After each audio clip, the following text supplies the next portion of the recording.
2025 and Happy New Year meeting. Oops. Happy New Year, everybody. No, didn't go on. Okay. Welcome to the January 7th, 2025 meeting, meeting of the year. Happy New Year, everyone. Can I have Melissa lead us off in the pledge? Allegiance to the flag of the United States of America and to the republic for which it stands, one nation, under God, indivisible, with liberty and justice for all. Thank you. Roll call, please, Emily. I'm gonna have to go relatively slow. We have some members that I know they're here. All right, Kavanaugh, Corbin, Cunningham, Davio, Here. During, here. Henderson is absent. Jones, Kinville, here. Pinard, Rieger, Here. Reuter. I see him on Zoom. Roberts is here. That He troublemaker. ran out to get his phone.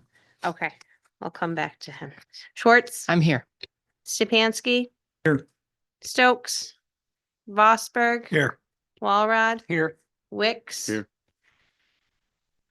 Thank you, Roberts. And I know that Wynn is intending to be on Zoom, but she's not on there right now, so we'll mark her as absent until she hops on. All right, and that puts us at 1,411 votes present and 89 absent. Okay, are there any corrections or additions to the December 12th meeting minutes? Can I have a motion to accept that? Joe? Second. Lauren? Okay, we have a special guest presentation today from the District Attorney's Office. Bob, it's with our great honor to ask Bob come up and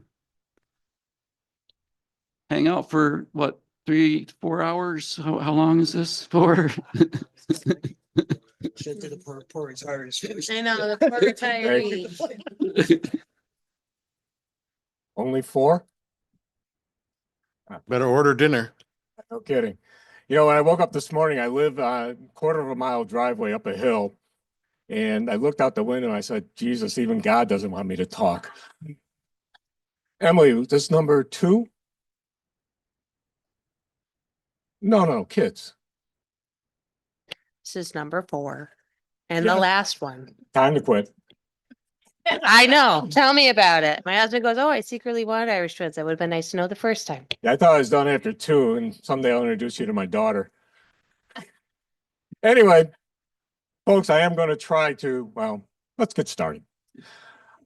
I want you to first meet my dad, and there's a reason. This is one of our proudest family photos. It's when he got booked by the New York City Police Department for running a bookmaking operation. He was arrested, he was convicted, he did 45 days in the Tombs. Now, why am I showing you this? Well, he's also federal law enforcement, he was undercover, and they thought it'd be great that if he had a record and did time, his next undercover assignment. His attitude to that has never been recorded. But it was from him that I didn't find out until I was about 16 that the official title of an assistant U.S. attorney is just that and not effing assistant U.S. attorney. He got a kick out of me becoming a prosecutor and used to come to all my trials before he died. And he'd ask me questions about it. And he'd say, you know, I wish the people I work with had just explained things to me because it makes some sense. And I thought that was good advice. So our goal today is to explain things to you about the DA's office a little bit. Those are today's goals: who we are, what we do, and I'm going to go fast, believe it or not, how we do it, why we do it, and to be the soul of brevity. Is such a thing even possible? Yes, it is. Now, here's a little side note that I learned yesterday. That guy, Giorgio, him and Mike Kevill lived together for 2 years. Am I lying? It explains a lot, doesn't it?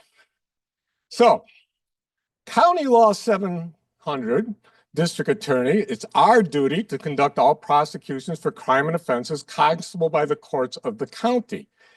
As recognized by courts in this state, the District Attorney is the chief law enforcement officer of his or her county. Got that, Sheriff? Beautiful.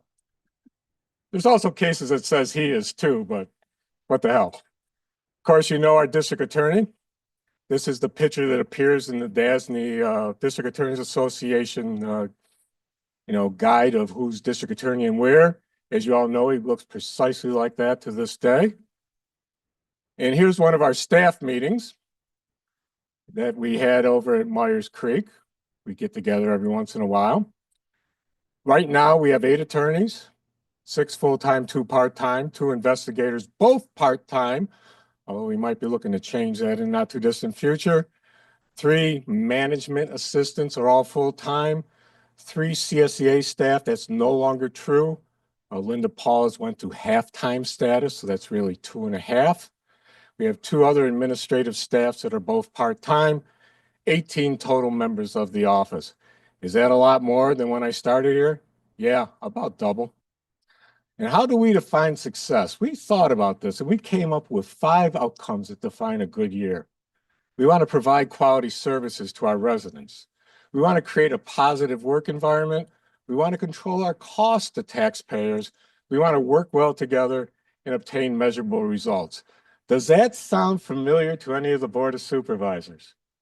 Because if it doesn't, you weren't paying attention at the board retreat. Yeah, I stole that. We got to suck up to you every once in a while, right? So I'm going to tell you the truth about being a prosecutor. For those of a certain age will recognize the Pogo cartoon. Over time, we've proven to be our own worst enemy. Does anybody here, particularly maybe the attorney types, know what you call it when a defense attorney is a walking violation of the 6 Amendment's right to counsel? They call it ineffective assistance of counsel. Isn't that nice? Just ineffective. What do you call when a prosecutor makes even a small unintentional mistake? That's prosecutorial misconduct. Not so nice. This guy, great guy, Queens District Attorney's Office. I'm not running through the chart, but just to give you an idea, he came up with this whole thing that accountability in New York, they got law professors who are going through old transcripts and filing grievances against prosecutors because they didn't like how they phrased something in a trial transcript. I think they haven't reached our area yet, thank God, but I think they're up to about 45 to 50 grievance complaints they've made against prosecutors. We got this coming on board right now too. The first referral was Monroe County District Attorney Sandra Dorley, who you might be familiar with. And we got to deal with that even though we believe it's unconstitutional. For those of you of a certain age, it kind of feels like that old Monty Python. Expect a kind of Spanish Inquisition. Nobody expects the Spanish Inquisition.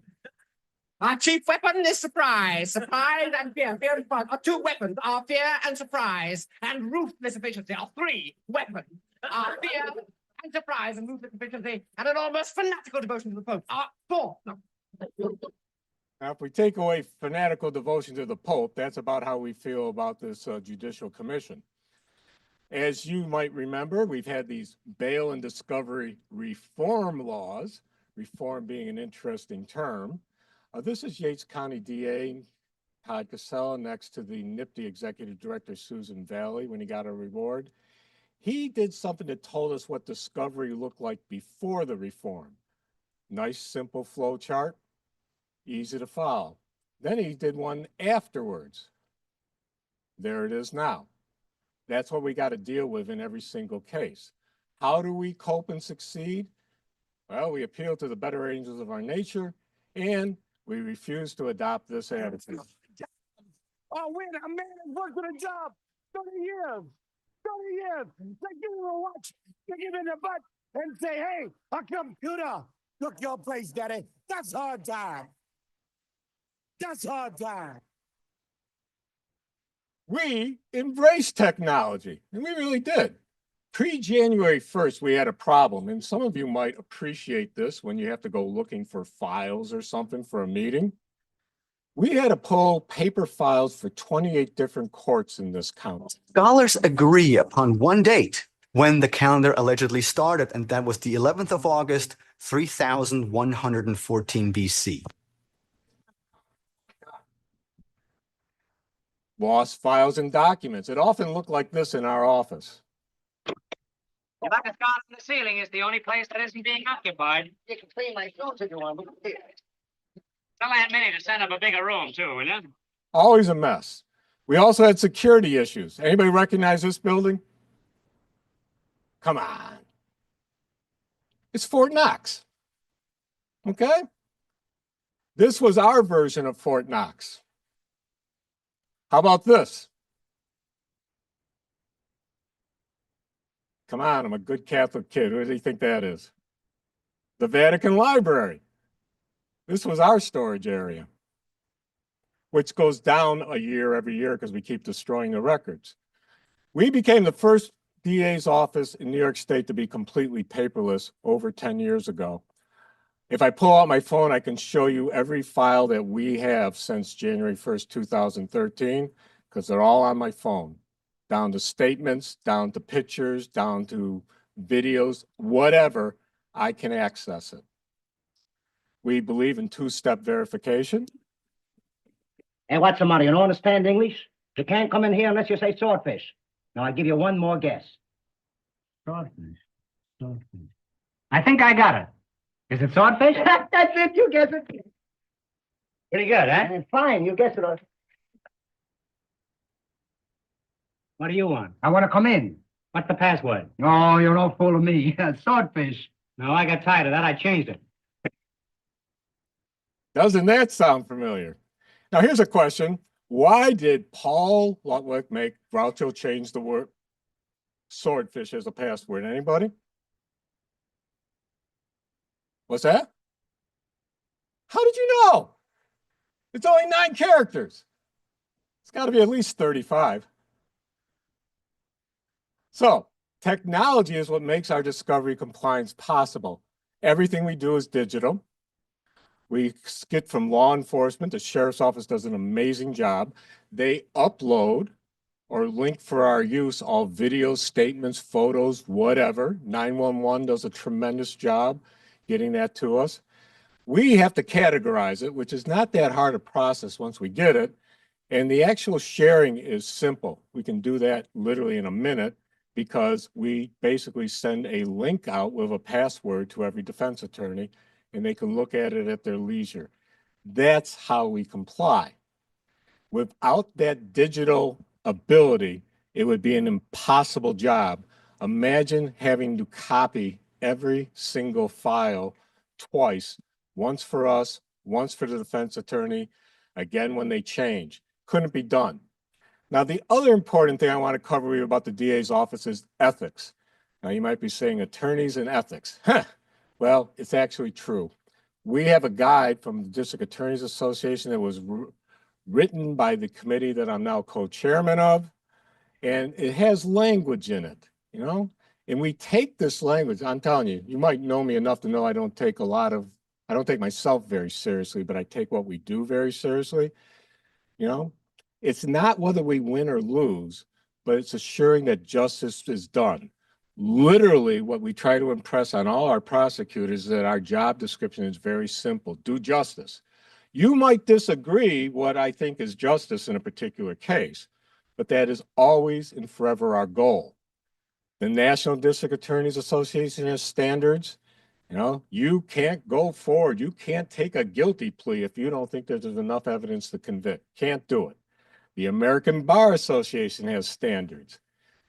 Don't agree if there's not sufficient evidence. Can't do it. Now, we could have disagreements on what's sufficient evidence, but still, New York State has special rules for us. We can't go forward if we know the charge is not supported by probable cause. Can't do it. We are always looking for conflicts, so if we need a special prosecutor, we've made arrangements with other counties, so there's no additional cost to the county. They do some of ours, we do some of theirs, it works out. We are 100% focused on our reputation. Bonus points if you can tell me who this guy is, or even what team that is. That's Don Matthews, the former, now deceased head coach of your Montreal Alouettes of the Canadian Football League. If you ask me why that interests me, here's what he famously said. I'm not going to say it out loud. You can read it. This isn't a democracy, it's a dictatorship, and I am. And there's my ticket to the last Montreal Alouettes game I went to. Who's this? It is Cato, Cicero. He talks about what convinces his conviction. You know, if you don't believe it, nobody's going to believe it. Who's this? Tacitus, who famously said, one thing's unfair about war, victory is claimed by all, failure by one alone. Now you might say to yourself, Don Matthews, Cicero, and Tacitus, one of these things is not like the others. One of these things doesn't belong. Can you tell which thing is not like the other by the time I finish this song? no surprise, they all belong. Because they are all principles that define our office's approach to prosecution on behalf of the people of Madison County. You know, we are solely responsible for prosecutorial decisions. We want to listen. I think the sheriff could tell you that we don't do things without talking to them and discussing them. And certainly victims have a highest place in our universe, but ultimately it's on us. We have to be fair, consistent, and professional. We must always be open and honest. We never, ever hide the ball. We're prepared to try the case. It's why we became prosecutors, so we're not allergic to trials. And we have to earn the trust of both the court and the defense, even if they disagree with our position. And P.S., we really want to earn your trust as well. So when we come to you for something, it's not just, oh, what crap do they want now that they don't really need? You know, we consider our reputation to be anything. As the famous baseball coach, Tom Dotterer, once I heard say, we are a master of our thoughts and a slave to our words. Great advice. And it's not fire, aim, ready. We want to think first, as was said before. You see that button right there? You know what I'm saying? Don't press in. Don't do it. Don't press in. See that button right there? You know what I'm saying? Don't press in. Don't do it. Don't press in. Now, have I violated that rule? Mr. Simone had that answer right away.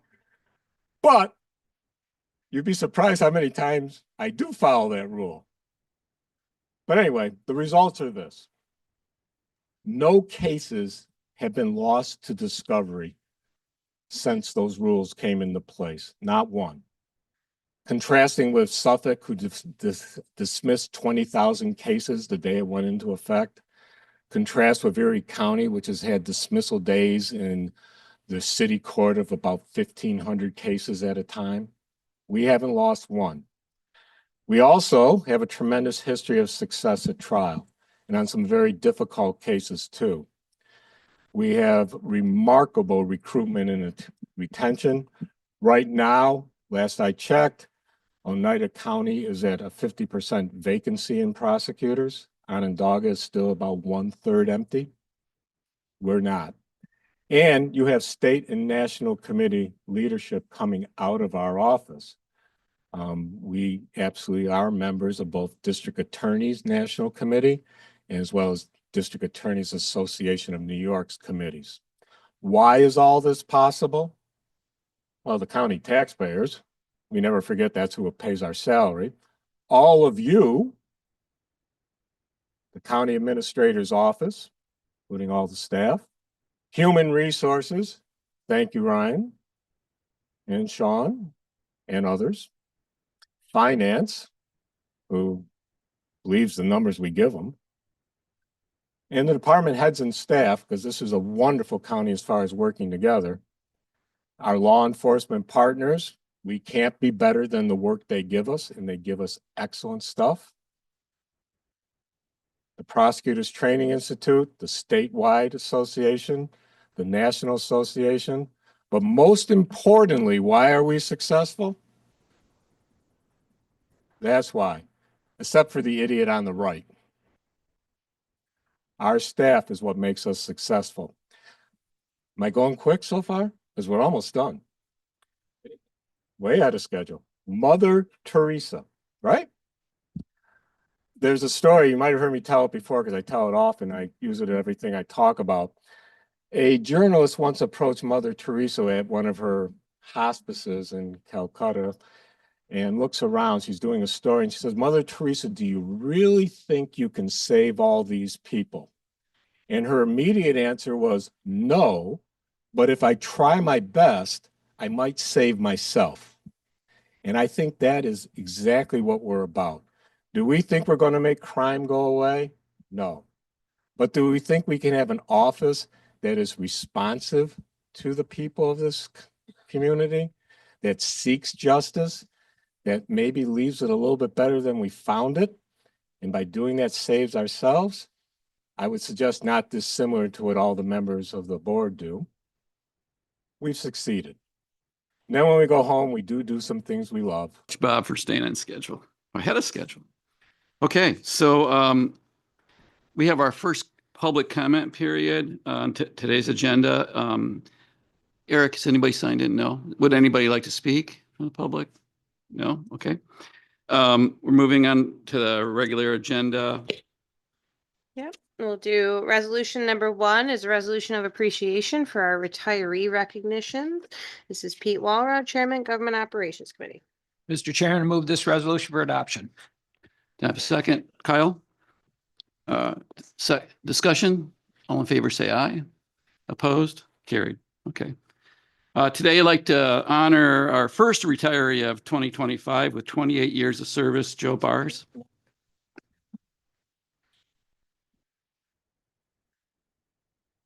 Joe, is this on? It is on. Joe, Joe, it's for Pete. is not going to be able to join us today because he is enjoying himself in the lovely weather of Florida. But Joe, most recently was our heavy equipment operator here in Wampsville. He was the guy that loaded all our plow trucks at 4 o'clock in the morning every day to go out and plow snow. He also was on our paving crew and ran the paver, and just a excellent employee. Been at the highway department a long time, and we're definitely gonna miss him. But he's enjoying his retirement, so. That's it for Joe. Next, we Next. have Pete Croakey, if you want to step forward. Pete Croquet Croquet. is the, yeah, yeah, highway committee members. Come on over, Pete.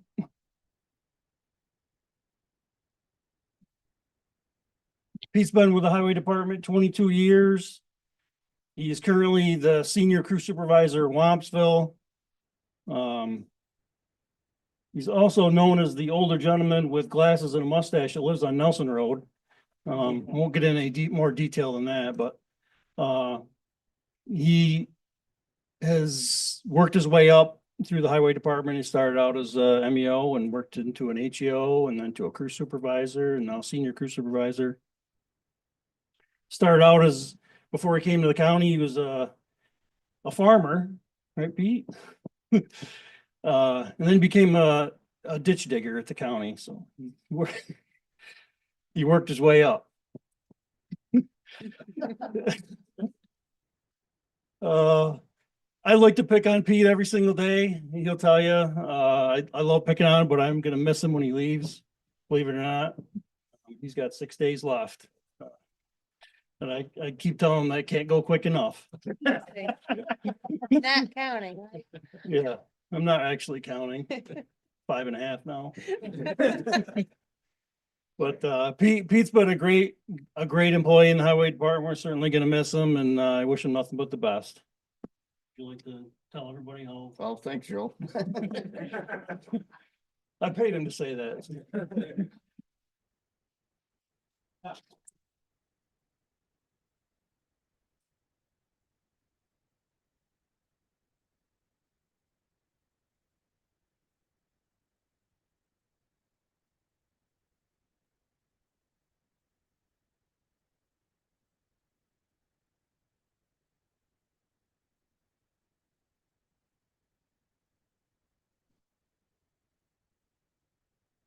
We'll wait for everyone to get back in their seats.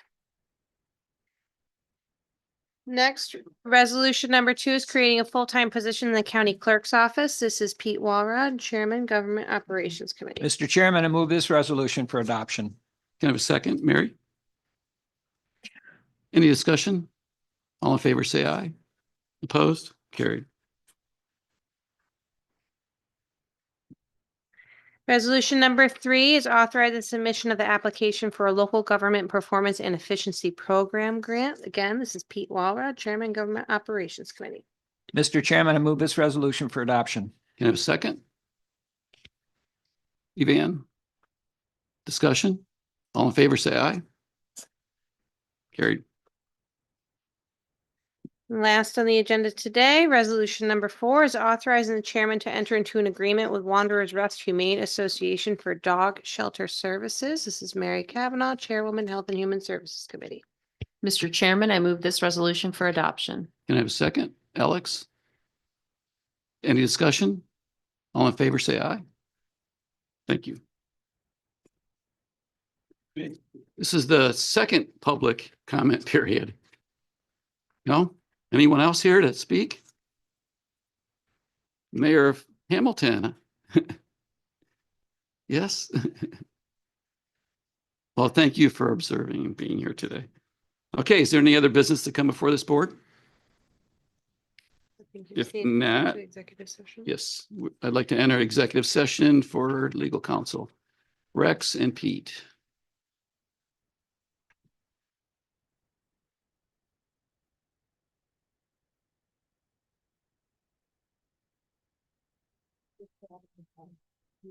Thanks, Bob. We still have 2 more hours now. What are we going to do? No, just